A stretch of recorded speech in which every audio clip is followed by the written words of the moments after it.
Great, thank you.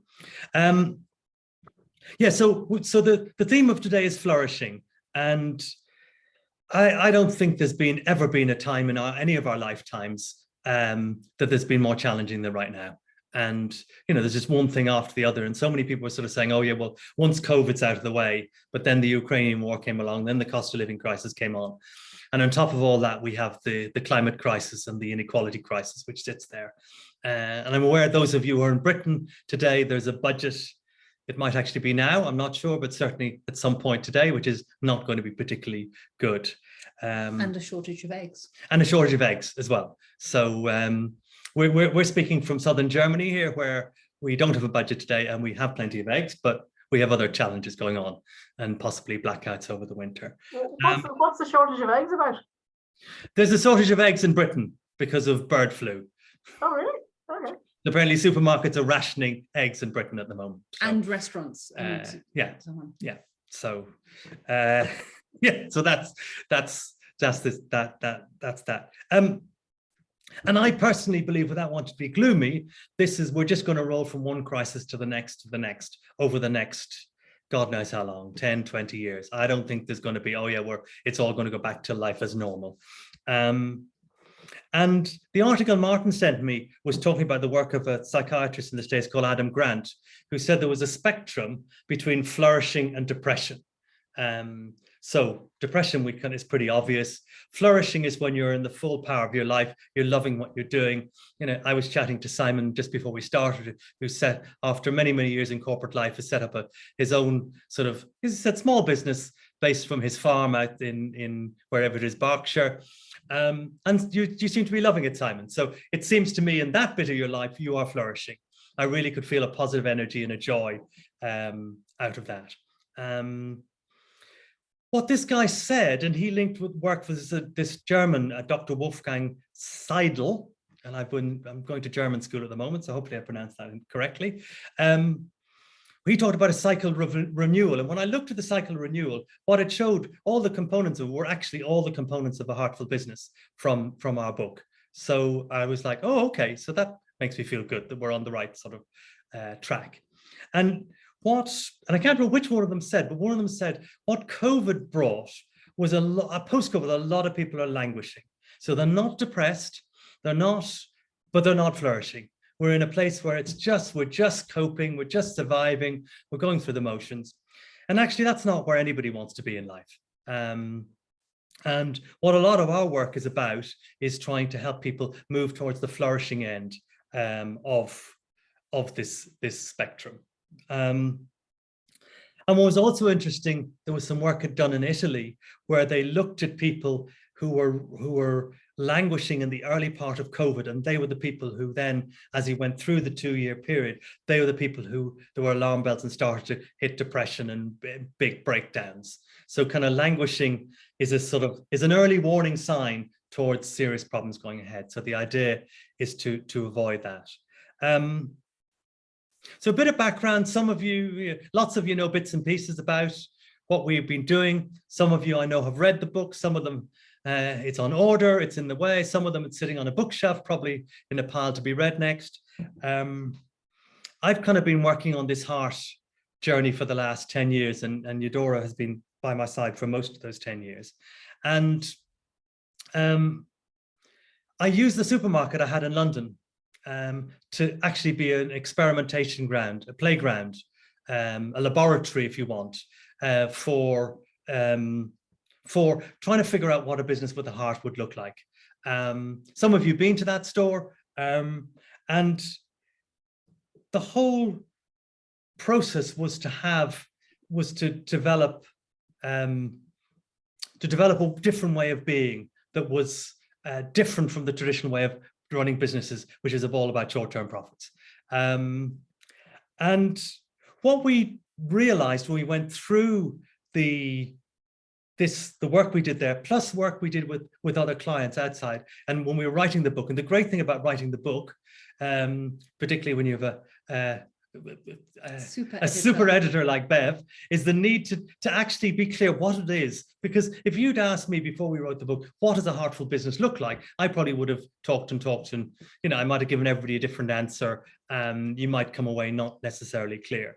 Whereas having written the book, we now know there are 10 components of a heartful business. And I'm going to touch on some of them today. I won't necessarily go through all of them. And I'm going to use examples of what we did in the store and indeed from the other clients we've been working with. Because about 4 years ago, we started to say, okay, we're ready to take this outside of the store and start to train other people and work with other businesses, some of whom are on the call today. If you were to look at the sort of number one, the sort of almost the starting point for running a heartful business. Well, let me step back from that a sec. The premise behind all of our work is that we are all, if you look at a bunch of young kids, they are running around in the playground full of joys of spring, 7, 8, and around that age, they start to be aware of what other people think, what adults particularly, what their parents say to them, what their teachers say to them, what their bosses later on say to them. And what often happens is that things like parents say, well, big boys don't cry or don't be sad. And what we do is we say, okay, it's not okay to cry or it's not okay to be sad. And we put that away. In fact, there was a writer whose name I've forgotten now, who described it having a black sack over your back. And you put these things in this black sack. So one of them might be, don't be selfish.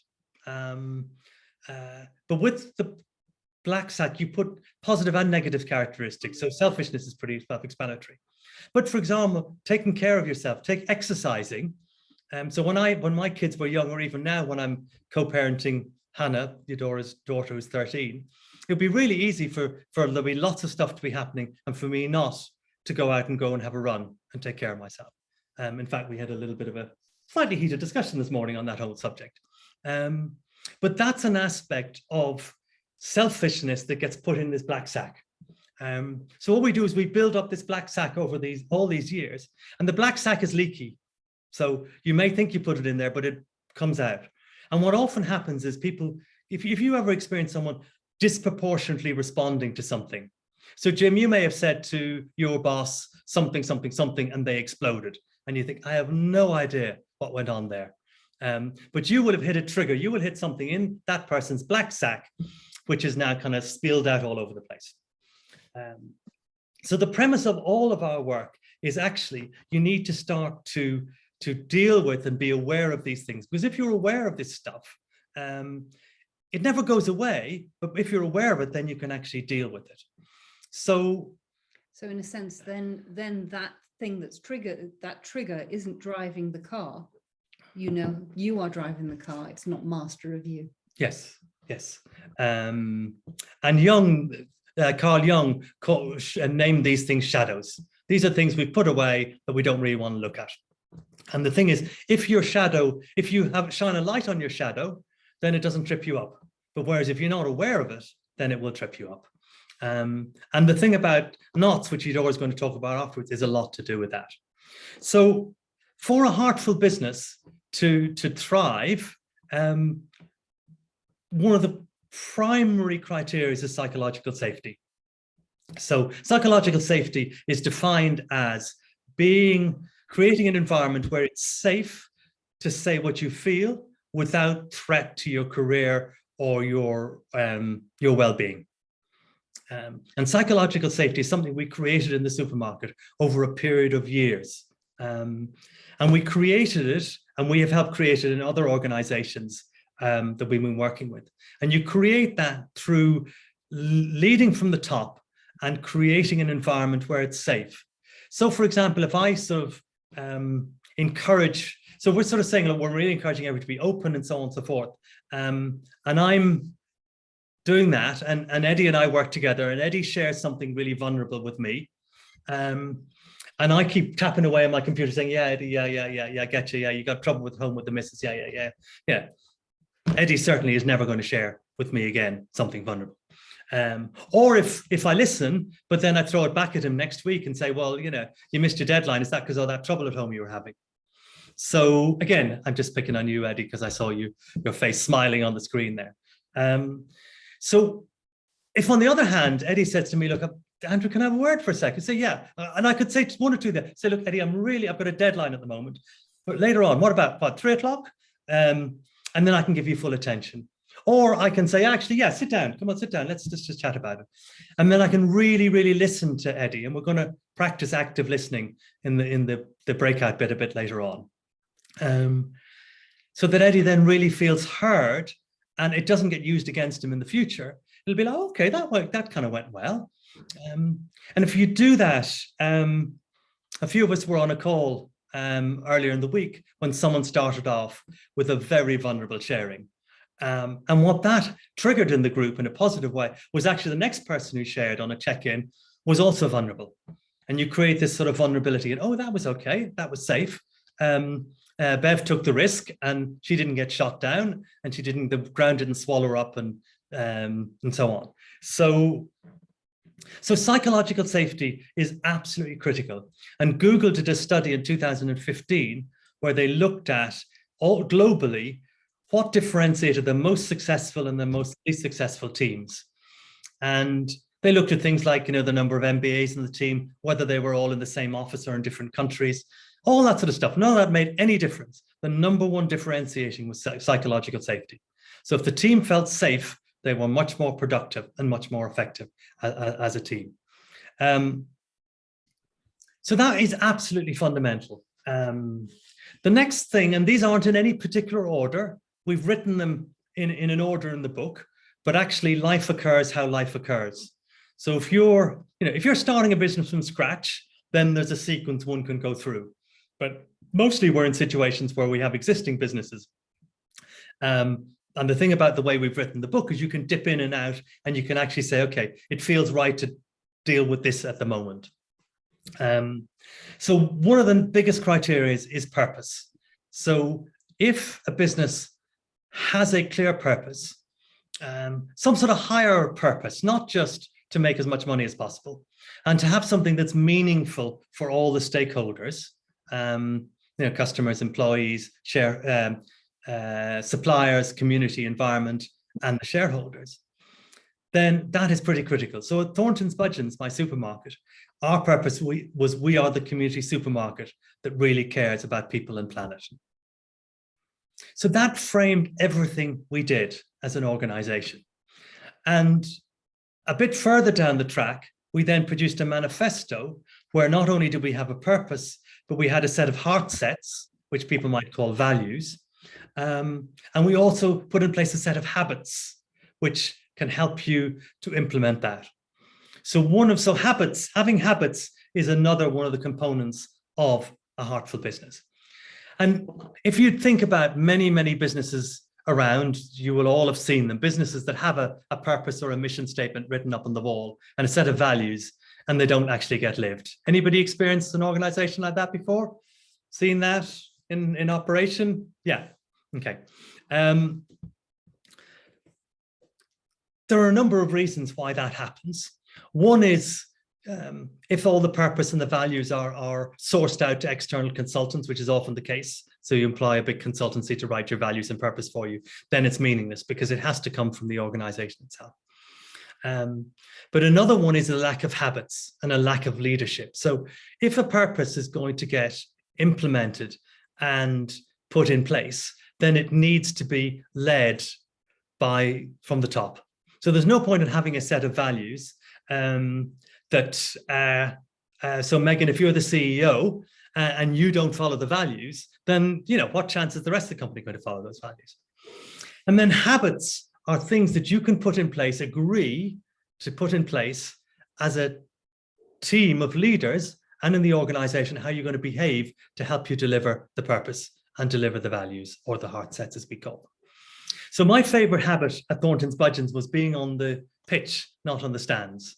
And that comes from, well, I'm more of a rugby man than a football man, but in rugby, you have got 30 people on the pitch and a referee, and now sort of, linesman and now a video referee, they're all on the pitch.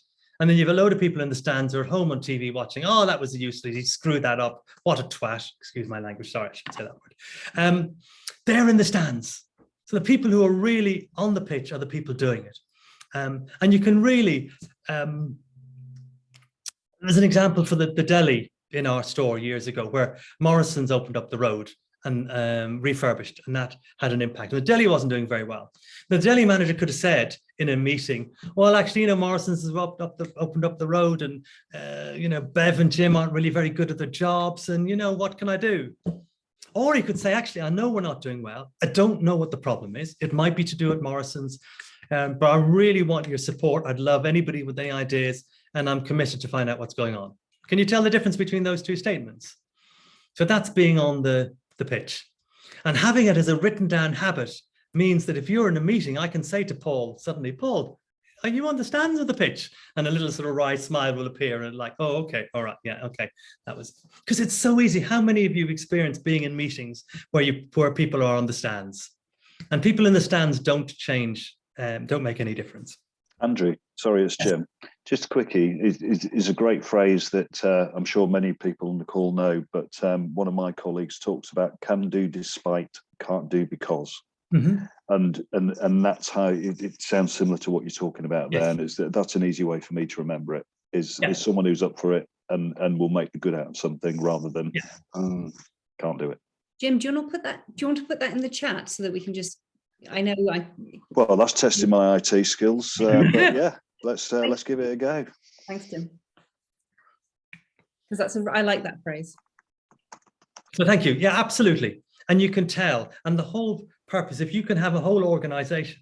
So by the end of before I sold Thornton's Budgeons, pretty much everybody was on the pitch most of the time. So pretty much everybody had this attitude.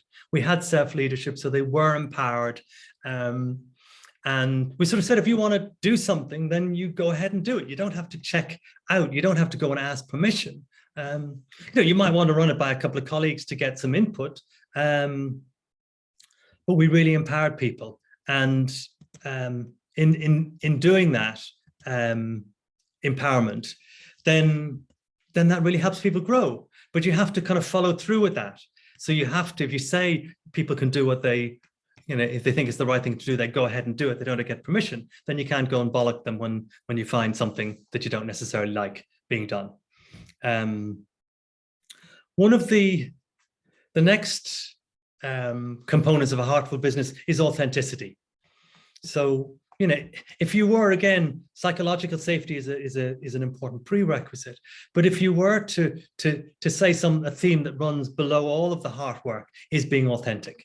And this whole thing about knots is and triggers is a really important part of being authentic, because if you have all these knots and stuff that you get triggered very easily, then you're not going to be authentic. You're going to be living in a different place, an altered state of reality. And it connects with psychological safety, because if you can feel safe, so if Kate can feel safe to show up in a meeting and share with Simon and Bev that, that she actually thinks what the company's about to do is it's a real mistake, and she can do it in a clear way, and Bev and Simon can listen to her, then there's a sort of increased psychological safety. She's been authentically herself. And the reverse of that is people who feel they can only bring part of themselves to work. So they feel this part of me is not welcome at work. And let me give you a lovely example about this. Quite a long time ago, maybe 7 or 8 years ago, in Thornton's Budgeons, as we were developing, we had recognized the importance of having internal coaches. So it's all very well to rely on outside people to help you, but if you really want to internalize this way of being, you need to have your own people internally. So in the store, some of my Heart and Business colleagues trained some of the people to be internal coaches. And there was a session being run where Celan, who was our fruit and veg, our produce manager, was at. And there's an exercise you do called in flow, which you take a 2x2 matrix. What do you love doing? What do you hate doing? What are you really good at? What are you not good at? And the idea is to get everybody as much as possible in the top right-hand corner. And in the store, we did a lot of work to help people not force people to do things they weren't good at doing, to make sure that they spend most of the time doing stuff they were really good at doing. And this business where you have annual appraisals where 90% of the time is talked about development needs, I think is completely wrong. Because actually, I'm not good at admin. I've never been good at admin. So just telling me I'm bad at admin is not going to make me any better at admin. Whereas I work with Bev and she's fantastic at admin. So whereas the stuff Bev's not very good at that I am, and why don't we trade responsibilities? So Seelan, in this exercise, one of the things he loved doing and was very good at was building things. And his coach sort of said, well, because it's not just about work, it's about your life. She said, well, why don't you, I've not seen any of that at Thorntons Budgeons. And he described an incident early in his working life where he was in the supermarket. He was there well before me, so it probably was what became Thorntons Budgeons. And he built a display of something. And the store manager at the time came over and said, Seelan, what's that? That looks like a pile of crap, and walked off.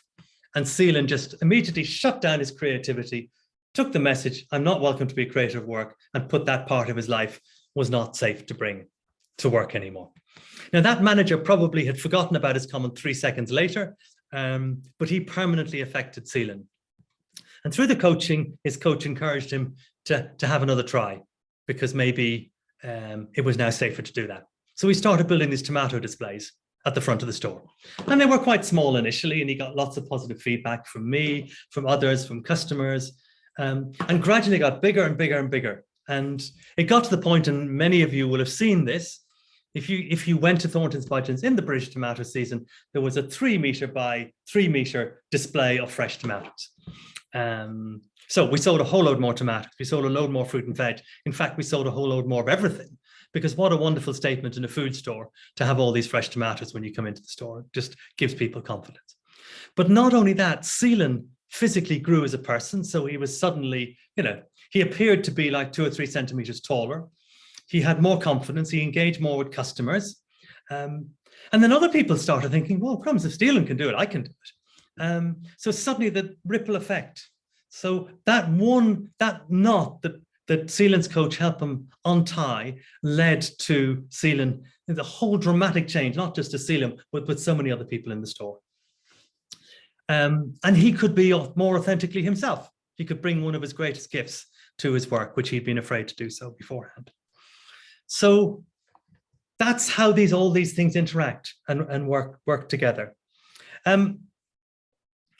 All of these components are leading towards a culture.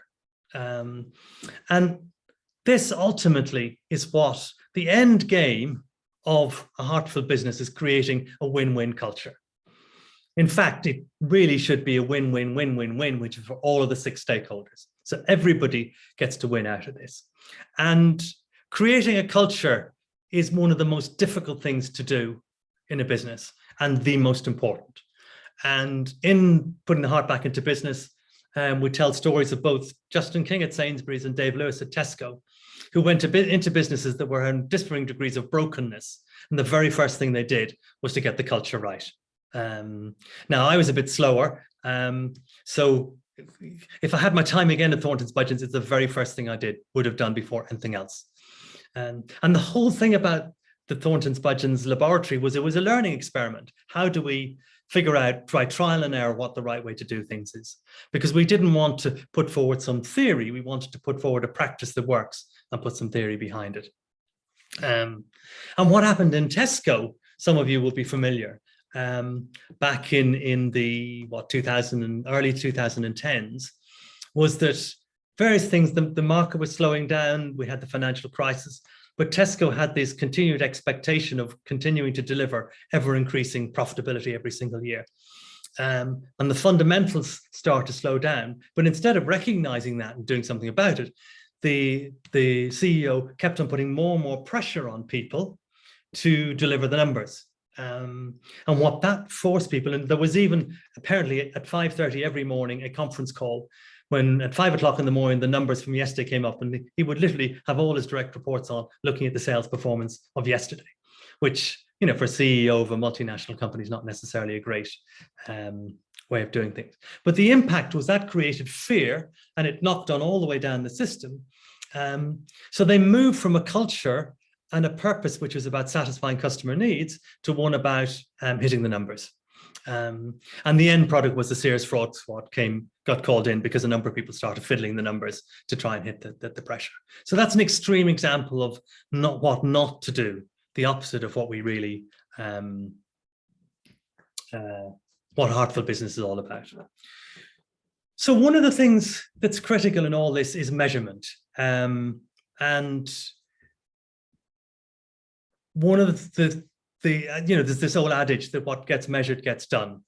So I knew very early on that we needed to find a way somehow to measure this.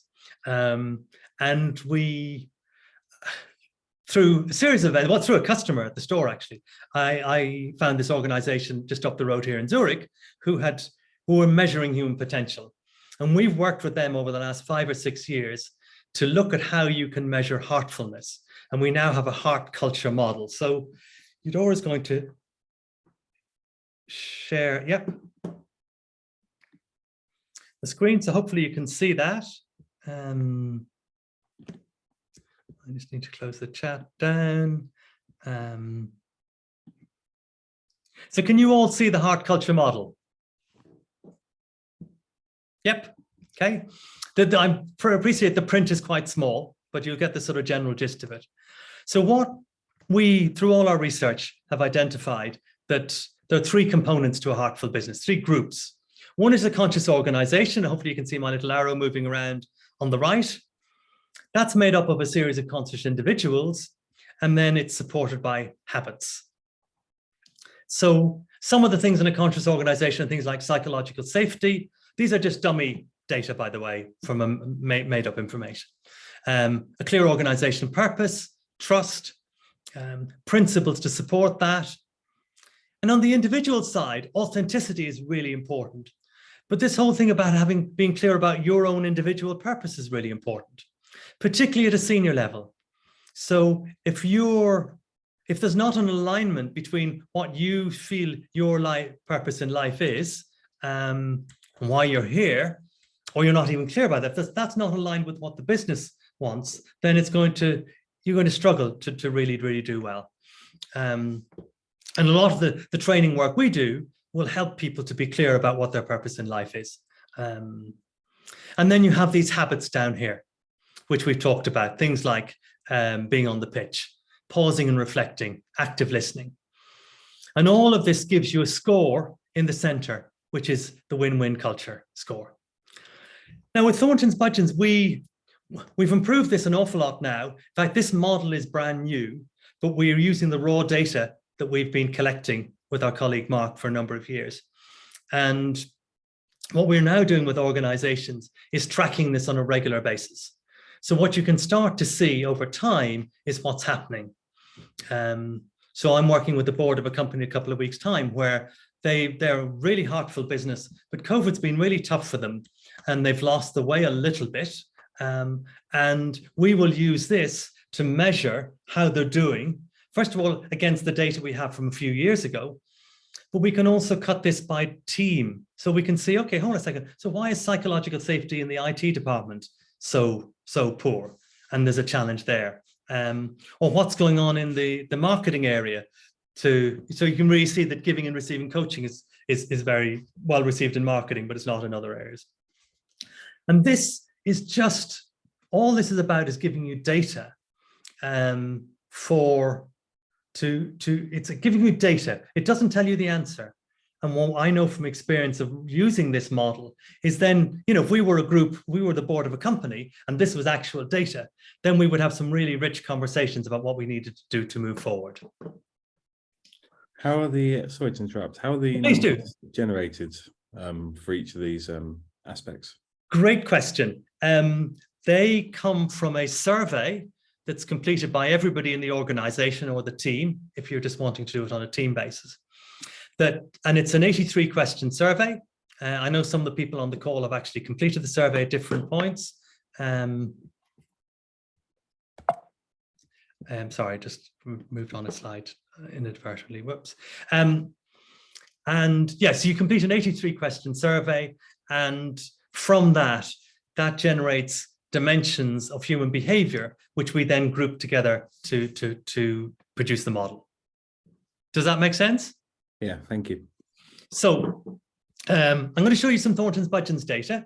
And in fact, I'm going to show you the initial survey we did. So this is in 2017. So the whole organization completed this. We were we'd done 2 or 3 years worth of hard work at this point. And we were measuring not only our organization, but another Budgeons. And what we found was that another Budgeons in Islington, which is a really well-run store, that they were at a total level, they were using, we were using 8% more of our human potential than they were, and their sales were 10% higher. Sorry, our sales were 10% higher. So using 8% more human potential, 10% higher. So if you recalibrate that into the heart model, what you can see is the win-win culture. So most of this is in yellow. And there's a color coding that we use for this, where we say things are either, we don't say it's good or bad, they're either unexpressed, red, underexpressed, yellow, overexpressed, green, or there's a purple, which is fully expressed. So I wouldn't focus too much on the individual detail at the moment. The thing to watch is that over time, particularly the middle number, the win-win culture. So this is in 2017. From this, we developed a culture of self-leadership. There were 2 other data points. So in 2019, the long-standing store manager had retired, and we had an interim coach in helping to bring the next level along to take over. And this is what the thing looked like. So it looked slightly different. The win-win culture had gone up by 2 points, which was good. And that may not seem like a lot, but for a whole organization of nearly 90 people, that's actually quite a big shift. At this point, a bit after this, the interim coach left, and we appointed what was a slightly unusual management structure, in that we appointed 2 co-leaders to run the business, 2 women. So instead of having a classic store manager, they had co-responsibility, and they had 2 co-deputies. So there were like 4 people in a sort of a matrix management, which sounds very complicated, but it really worked for the store. Now, I'm not saying that's the right answer for every business, because all of this has to evolve from the particular circumstances of a business. And that group, and it was extraordinary during COVID, because during COVID, at one point, the 2 co-leaders were off self-isolating with suspected COVID, because with so much contact with the public, it was really rife. This is in the sort of March, April period 2 years ago. But it meant the others could step up. So all the way through COVID, there were always enough people with the responsibility. And historically, from, when we talked to people in the team, there was always a comment that Andrew needed to be more involved. He needed to be more of an MD. He needed to be there more often. But that was not what I was going to be doing, because I had my heart work to develop. Whereas this leadership structure brought in place a way of managing our business for our circumstances. So what you find is, by the time we got to 2021, you can see the win-win culture has gone up by another 2 points, and you can see some green starting to appear around the organization. So in total, the win-win culture score went up by nearly 10% over 4 years, which is pretty good. But I know full well that if we were starting again with any business, which we are doing, we have learned so much from our experimental work that we would, a lot of this was experimental. So we would expect the numbers to be much more dramatic, much quicker than you're seeing here. But what's really interesting is to look at this group of people. So this is the data from the 4 people who were co-leaders and deputy co-leaders. And this was just before they were appointed. So they were appointed. They then figured out how they were going to run the business. I said, look, consult me if you wish, but I don't really care who does what, as long as I know who's responsible for. So they did that. They didn't actually consult me, which I was really pleased about. And then they all were involved in our Stepping into Your Authentic Leadership training, which I know some people on the call have been on. So this is what happened 2 years later. That's what happened. So again, without necessarily looking at the detail, you can see the whole thing has changed color to green. There's a whole load more greens, and the win-win culture went up by quite a significant amount. So that just gives you a bit of a sense about how this can work and can develop.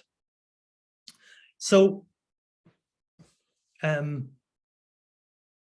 before I pass back over to you, Dora, I'd just like to show you a quick case study from the book, which is another organization called Cotswold Fair, whom we worked with for a number of years, and we still work with.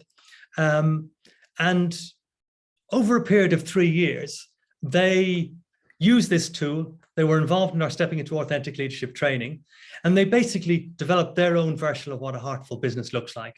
And what you can see on the chart is that not only did their business double in turnover over that period of time, their profitability actually increased by a factor of about 5.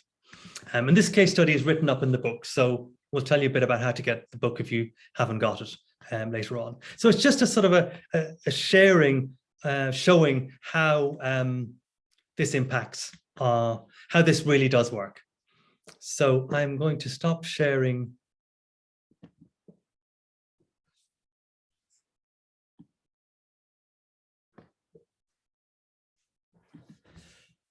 Okay, so what we're going to do, Eudora's going to talk a little bit about knots. We're going to get you into breakout groups. And then after that, there'll be a chance to share your experiences in that, but also to have a time for a sort of general Q&A session. Is that good? Does anybody have any immediate burning questions right now? Okay. Great. Okay, so Andrew's spoken a lot about the theory, and now's the chance to kind of get a bit practical and kind of look at what's going on for you. So I just want to tell you a quick story about somebody I've been coaching, and I've checked in with her. I'm not going to use her name, but she's quite happy for me to share the details to kind of give you an example of what I'd love you to kind of have a little look at. So I was approached by an organization, the CEO of an organization, who had a manager who had been performing very well for a number of years, but her father died and she stopped being able to perform well at work, and just things were getting quite tricky at work. And we started to work together doing some coaching. And initially, obviously, we looked at the death of her dad and what was going on for her, which led her to become much more aware of what was going on inside her, i.e. her feelings and so on, and then become aware of, when she started to become aware of what was going on for her, how that was impacting others and how it was impacting work. So she kind of gained that awareness. She then started to become aware of things that had happened in her past around being bullied at school and so on. And that helped her then become aware of dynamics at work. And why am I sharing this? Because when I work with somebody, when I coach somebody, often it kind of straddles both the personal and the work. And actually they can, if you look at one area, then it kind of helps the other area. And she during this period had been holding a number of people hostage at work in the sense of her emotion. People would kind of walk on eggshells at work, kind of checking in what sort of emotion, what sort of mood was she in today, because that would sort of impact the whole of her team and colleagues. And that sort of changed. And now it's in a situation where she not only is aware of what's going on for her and how to deal with it, but she's also aware ahead of time what's going on for her colleagues, and kind of can find solutions before they become difficult situations. And I've just got a message from Megan, who has to go, but lovely for being here so long. Thank you.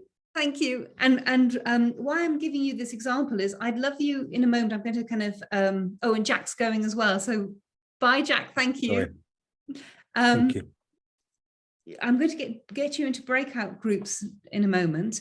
And I'd love you to look at situations, so things that trigger you, that stop you from being the best version of yourself, and kind of noticing if there are things in your life that knots that kind of stop you basically from being present, from being there. Like we were looking at the beginning of this session, you know, I did the kind of breathing exercise, getting you to kind of notice what's going on for you.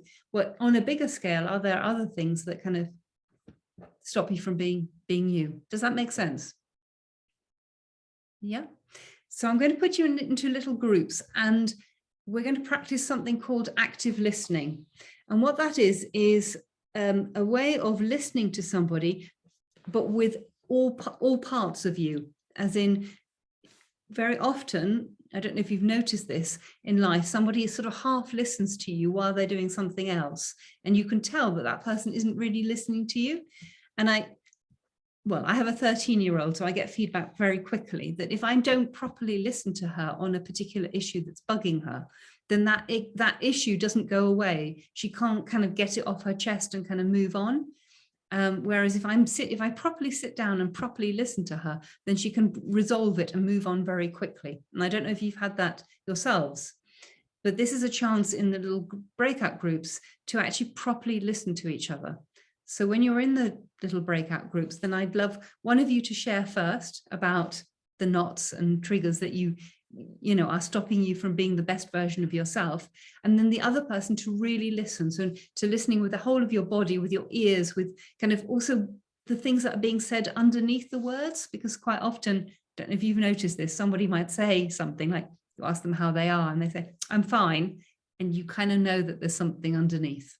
So the invitation is to kind of also listen to what's underneath the words, and then once you've done that, to swap over, and then the other person to really listen to each other. So I'm going to try to put you in groups. There's 10 people, so it works Oh, nicely. perfect. Oh, great, because we were worried about the groups. Oh, and yes. So I'm just going to move one person up to another room, and then we are good to go. So you'll have about 3 to 4 minutes each, and I'm going to send you a little message so that you know to swap, so you don't need to keep looking at the time. And don't worry and don't write notes to try and remember everything you've heard. This is about kind of experiencing what it is like to just really listen, to let go of kind of trying to remember everything, but just to really listen to the person sitting opposite you. And yeah, the invitation is to notice what it's like to be really listened to, but then also what it's like to kind of to share and to listen. Okay. And you need to choose who's going to go first. So a simple way of doing that is whoever's got the least hair goes first. So I always end up going first in these things. Actually, oh no, mind you, Paul probably at the moment would have less than me. So just a simple way to do it. So we'll give you notification when you're halfway through and swapping over. Any questions before I kind of click the button and shunt you to different rooms? Or are you good to go? Brilliant. Okay, lovely. We'll see. Sorry, can I just, again, you kind of gave a rough structure about, because I could go off on tangents. Yes. Where I talk. I'd like to be a bit more disciplined. So when we're talking about ourselves, I mean, which area are we talking about in business and ourselves? Or yeah, well, that's the beauty, because what we found is that it's kind of what it is that what happens at home also plays out at work and the other way around. So just notice if you talk about one area, is it actually across the board? Is that helpful? Okay, we'll see how it goes. Yeah. Okay, good. I'll press the button and I look forward to seeing you in about 8 minutes. Thank you.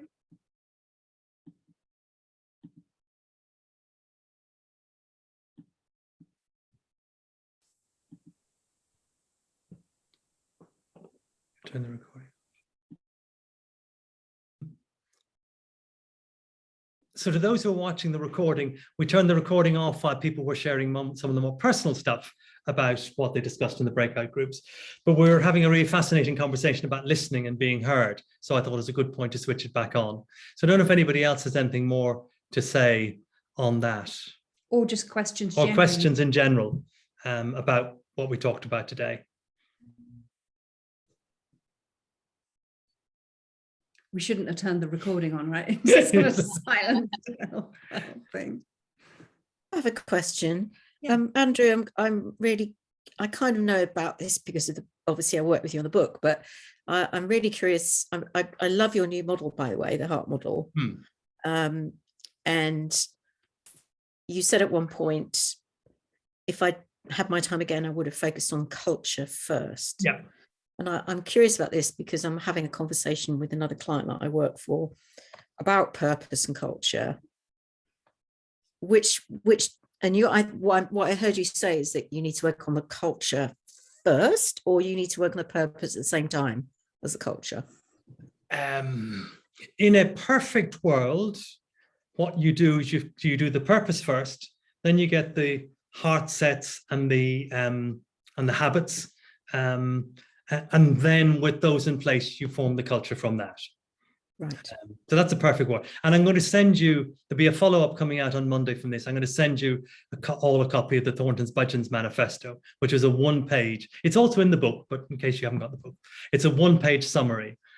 So in a perfect world, I think, but no world is a perfect world. If I had my time again in Thorntons Budgeons, I would have said, day one, right, what's our purpose? What are we all about? Why are we here? And that's the basis for building the culture. So, but if you're going into an existing place, then purpose is a good place to start. If you don't have a clear purpose or one that's meaningful, and lots of companies, I did some work with a company a couple of years ago, and they had this purpose in place, but it was so boring. Even the CEO said, I'm bored by it. And we did some great work. And when you have a real purpose, you'll know, because you'll feel a shiver up your spine. And when he read it out to me on the phone after all the work to me, he said, I think we've got it. And I said, yeah, absolutely. And he said that, this is a manufacturing company. He said that they were, before the people working on the line couldn't get excited. It's just like, bleh. But suddenly they were really like, oh, so this is what we're, okay, right, it really means something. And also with purpose, would you say you don't necessarily have to have like a really high level purpose? It can be quite practical, or do you always have to go for that higher level? I think it has to mean something to the stakeholders. Yeah. So, and I don't think it's about us just making as much money as possible. That's not really a purpose. And Simon, I know your new business is about helping people save money on their energy bills, which at the moment, crumbs, is really, really important. So, you're really energized by it, and you're yourself, I know, but if you're a bigger organization, it's, well, people are really energized. I mean, so it doesn't, there's no judgment about it. The main thing is that people can get engaged, I want to get up in the morning and be part of that. So Simon, you may be just your team of one, but you get up in the morning wanting to do this. Whereas I'm guessing there are times in your corporate life where you get out of and you think, oh, God, I can't be arsed going into the office today. So that's what you want. You want people to jump out of bed and say, I want to do this, rather than roll over and hit the snooze button because I can't be arsed to go in, basically. Thanks, Andrew. So what I'd like to do just before we close is I'd like to go back to screen share. I can do that. It's back to the beginning again. I'd like to give you all the details of, that's our book. Sorry, first of all, yes, if you haven't got it or seen it, that's our book. And you can download the first 3 chapters of this for free. So I'll be sending you a link next week to do that if you want to. And we have our training program is series of training programs is called Stepping into Your Authentic Leadership, SIAL for short. And module 1 is the awareness module, the introduction module. And we have an in-person workshop, which I know at least one of you on the group is already signed up for. It's a 2-day workshop in London on the 11th and 12th of January, which basically will take the stuff we've touched on today and go into a lot more detail on that. And also, for those who, for whatever reason, may not be able to make that, there's an online version starting at the beginning of February, which is 2.5 hours on a Thursday afternoon for 6 consecutive weeks, and includes exactly the same material. And pre-COVID, we ran everything in person, but COVID kind of forced us to to put it online. And now we have this kind of quite good blend between, and how we run the stuff online, and it works remarkably well online. We were really pleasantly surprised about that. And just to, once a grocer, always a grocer. So we've got a couple of special offers. So either 10% off one place, or we found that it works really well if multiple people from an organization go. So there's a 3 for 2, good old supermarket offer. So up to the 12th of December, you have a choice of one of those 2 offers. And we'll send you the details on Monday of this if anybody's interested.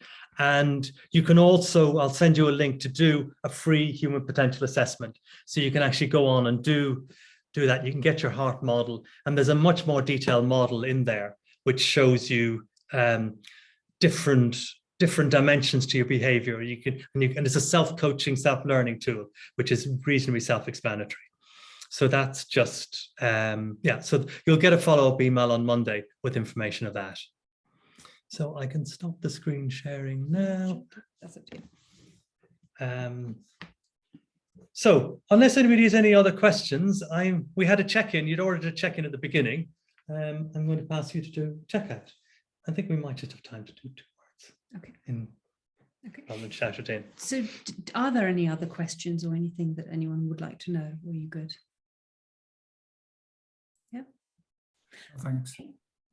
Lovely. So again, I'm going to invite you to really notice your feet on the ground. So both your feet on the ground. And again, to roll your shoulders back so you've got that space so that you can really bring your breath right down to your belly.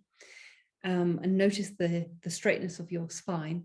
And then if you feel comfortable to do so, to close your eyes and to take a deep breath in and a deep breath out. So closing your eyes, taking a deep breath in and a deep breath out. And we've just spent the last 90 minutes together. So noticing how the last 90 minutes were for you as you take that deep breath in and a deep breath out. Becoming aware of your body, becoming aware of your breath, noticing what emotions, what feelings are present for you right now, knowing that they're just right now, but in 5 minutes they could change. But right now, so you take a deep breath in and a deep breath out, noticing what's going on for you.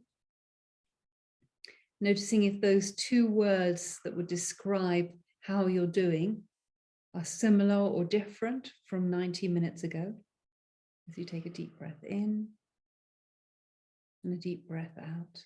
So finding those 2 words that describe how you're doing right now. And when you found your 2 words, coming back to the core, so opening your eyes and coming back to the core. And I'd love to hear your 2 words. I don't know, Tamara, would you like to start us off, and then you can nominate the next person to share their 2 words.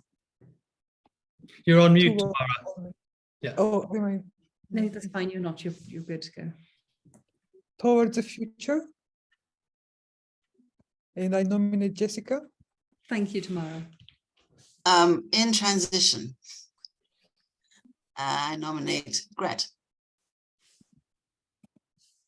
Positive and motivated. And I nominate Katie.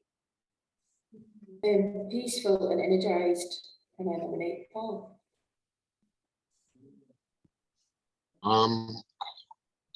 Quite enlightened, Michael. I'll go for Beverly. Thank you, Paul. So my words are the same as they were at the start, which they are calm and centered, but now there's some joy in there as well. So 3rd word, cheating a bit. So I nominate Simon. My 2 words are great 90. And if I could just remark that Paul Mersika has arranged that bulb behind his head to give him a halo occasionally, which is exactly what he needs. He is well worthy of a halo, that man. And who do you nominate to share their 2 words next? Eddie. Thanks, Simon. Contented and friendship.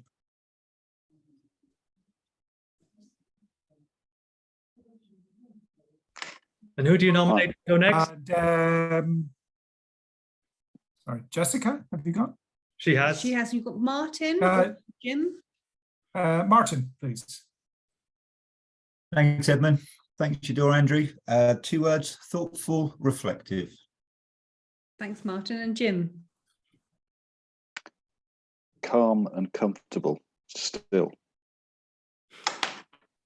Lovely. Thank you, Andrew. I feel relieved and blessed. Eudora. And enthusiastic and connected. It was so lovely to see all of your faces. Thank you so much. Thank you for sharing, being so open and up for kind of these conversations. Yes. So thank you very much, and see you all Very much too. soon. you. I know I'm seeing a number of you very soon in different places and different times. So take care, everybody. And in this busy world, thank you for your time. Yes. Thank you. Thank you. Thank you. Bye-bye. Bye. Thanks, guys. Bye-bye. Bye bye.